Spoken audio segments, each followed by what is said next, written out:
நந்தகுமார், எப்படி பார்க்குறீங்க இந்த கைது நடவடிக்கைகள்? இதற்கு பின்னால் இருக்கிற கணக்குகள், அரசியல் பார்வைகள்னு ஒன்று, திமுக எப்படி எதிர்கொள்ள போகுதுன்னு 2 பாயிண்ட் இருக்குது. இந்த கைது நடவடிக்கைகள்லாம் எப்படி பார்க்குறீங்க? இப்போ ஷியாம் அவர்கள் சொல்றது இதனோட அரசியல் பலன் இதெல்லாம் விட்டுருங்க, திமுகவுக்கு உற்சாகத்தை தான் கொடுக்கும், அப்படி தான் கடந்த கால வரலாறு இருக்குது அப்படின்னு. இல்லை, இப்போ என்னையை பொறுத்த வரைக்கும் எந்த ஒரு அரசாங்கம் வந்தாலும், நான் இதை தாவேக்கான் மட்டும் சொல்லலை, எந்த ஒரு ஆட்சி புதுசாக வந்தாலும் ஒரு வருஷம் அவங்க என்ன மக்கள் நலத்திட்டம் பண்ணுறாங்களோ இல்லையோ, அதற்கு முந்தின 5 வருஷம் ஆண்ட கட்சிகள் ஊரை அடித்து ஒலையில போட்ட எந்த போலி அரசியல்வாதியாக இருந்தாலும், மக்களை சுரண்டக்கூடிய அரசியல்வாதிகளாக இருந்தாங்கன்னா அவங்க மேலே வழக்கு தொடுத்து அதை துரிதமாக நடத்தி அந்த 1 வருஷத்துக்குள்ளார தண்டனை வாங்கி கொடுக்குற அளவுக்கு இருக்கணும்.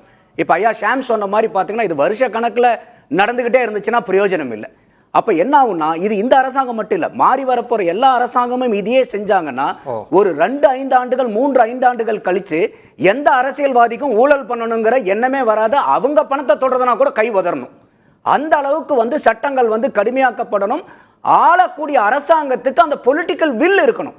இப்ப ஷாம் சார் சொல்றதுல பாத்தீங்கன்னா இதுக்கு முன்னாடி நடந்த கட்சிகள் எல்லாம் மாறி மாறி பண்ணுனாங்க, இது இன்னொரு கட்சிகளுக்கு அது பலம் கொடுத்ததுங்கிறது பார்க்கும்போது, இது வரைக்கும் என்னன்னாக்கா, இப்ப ஐயா ஆர்.எஸ். பாரதி அவர்கள் கூட சொன்ன மாதிரி நாங்கெல்லாம் பகையாளிங்க இல்லைங்க, நாங்கெல்லாம் பங்காளிங்க தான். சரி, அப்படிங்கிற ஏங்கிள் நீ வந்தா என்னைய பாத்துக்கோ, நான் வந்தா உன்னைய பாத்துக்கிறேன். பாதி பேர் தாவேகாவுக்கு வந்தாச்சு.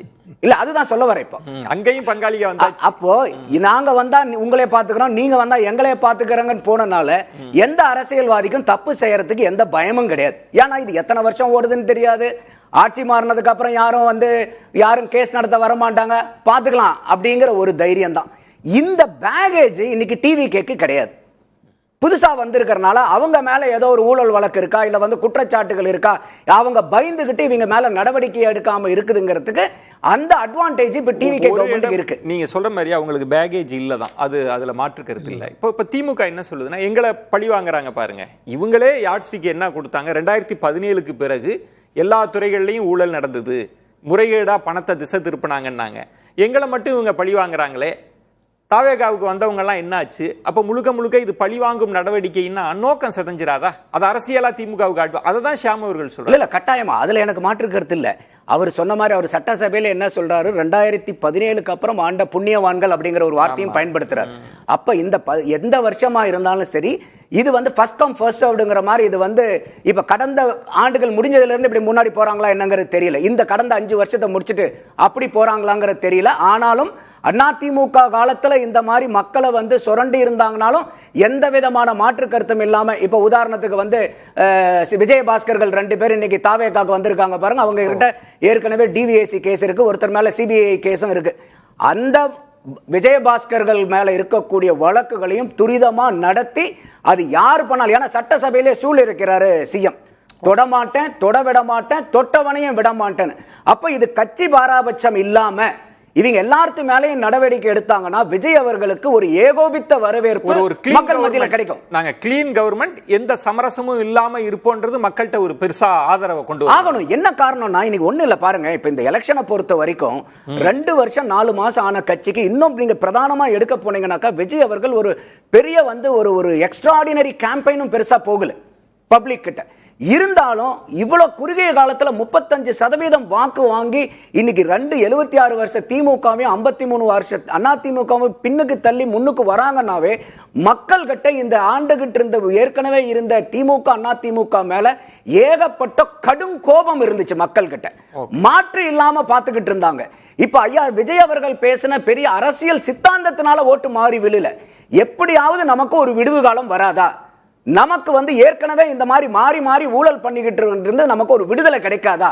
என்ன காரணம் கேட்டீங்கன்னா, ஒன்றும் இல்லை. இப்போ சமீபமாக இந்த ஒரு 55 நாள் தான் முடிஞ்சிருக்கு இந்த கவர்மெண்ட்டுக்கு. அதுக்குள்ளார பாருங்க, நித்தம் டிவியில் ஒவ்வொரு டிபார்ட்மெண்ட்ல இருக்கக்கூடிய கான்ட்ராக்டர்ஸும் அவங்க ஏகப்பட்ட கம்ப்ளைண்ட் சொல்றாங்க முந்தின ஆட்சிக்கு. இப்போ ஒன்றும் இல்லை, சிம்பிளா பாருங்க, இந்த கிரேட்டர் சென்னை கார்பரேஷன்ல நமக்கு இப்போ நீங்க டெண்டர் விடணும் அப்படின்னாக்கா, கன்ஸ்ட்ரக்ஷன் மாதிரி இருந்துச்சுன்னா லோயர் ப்ராஜெக்ட் வேல்யூ பாத்தீங்கன்னா 50 லட்சம். இதே கூட்ஸ் அண்ட் சர்வீசஸ் கன்சல்டன்சினா 25 லட்சம். எண்ணிக்கையில பாத்தீங்கன்னாக்கா 90% தமிழ்நாடு கான்ட்ராக்ட் இந்த லெஸ் than 50 lakhs இருக்கிறதா எண்ணிக்கையில. இப்போ ஒண்ணு இல்ல, இத கூட அவங்க என்ன பண்ணிட்டாங்க, காம்படிட்டிவ் டெண்டர்னு மாத்தினாங்க. இப்போ இந்த காம்படிட்டிவ் டெண்டர்னு மாத்தினதுக்கு அப்புறம் இப்ப பாருங்க, ஒரு சற்றேறக்குரிய 25 லிருந்து 36% வரைக்கும் ஃபிக்ஸ் பண்ண ப்ராஜெக்ட் காஸ்ட்டை விட கம்மியா வந்து கோட்டேஷன்ஸ் வருது. நீங்க சொல்வது இந்த கைது நடவடிக்கைகள் வந்து தாவேகாவுக்கு மக்கள்கிட்ட ஆதரவை தான் கொடுக்கும்ன்றீங்க. அதீதமான ஆதரவை கொடுக்கும். ஒரு வகையில இல்ல இவங்க திமுக மட்டும் தான் ஃபோக்கஸ் பண்றாங்க, அங்க இபிஎஸ் மட்டும் தான் ஃபோக்கஸ் பண்றாங்கன்னு போயிடுச்சுன்னா அது அவங்களுக்கு அது பாதிப்பாகும். இப்ப நான் சொல்றது வந்து இப்ப விஜயபாஸ்கர் அவர்கள் 2 பேரும் போய் சேர்ந்திருந்தாங்கன்னா கூட, அதிமுக இருந்தா கூட இவங்க நடவடிக்கை எடுக்கிறதுக்கு ஏகப்பட்ட முட்டுக்கட்ட வரும். இப்ப கூட்டு பக்கத்துல உட்கார வச்சிட்டீங்க, நீங்க வச்சு செய்யலாம். இப்ப அவங்கள உங்களுக்கு உங்க கட்சி உறுப்பினரே கூட இப்போ அப்ப அவங்க மேல இருக்கக்கூடிய நடவடிக்கையை துரிதப்படுத்தி நீங்க நடவடிக்கை எடுத்து தண்டனை வாங்கி கொடுத்தீங்கன்னா, அவங்க இப்ப தாவேகா கட்சிக்காரங்க சொல்ற மாதிரி நாங்க இருக்கிற வரைக்கும் இனிமேல் இவர் இருக்கிற வரைக்கும் இவர் தாங்க சீஃப் மினிஸ்டர் சொல்றாங்க பாருங்க, அது நிஜமாகும்.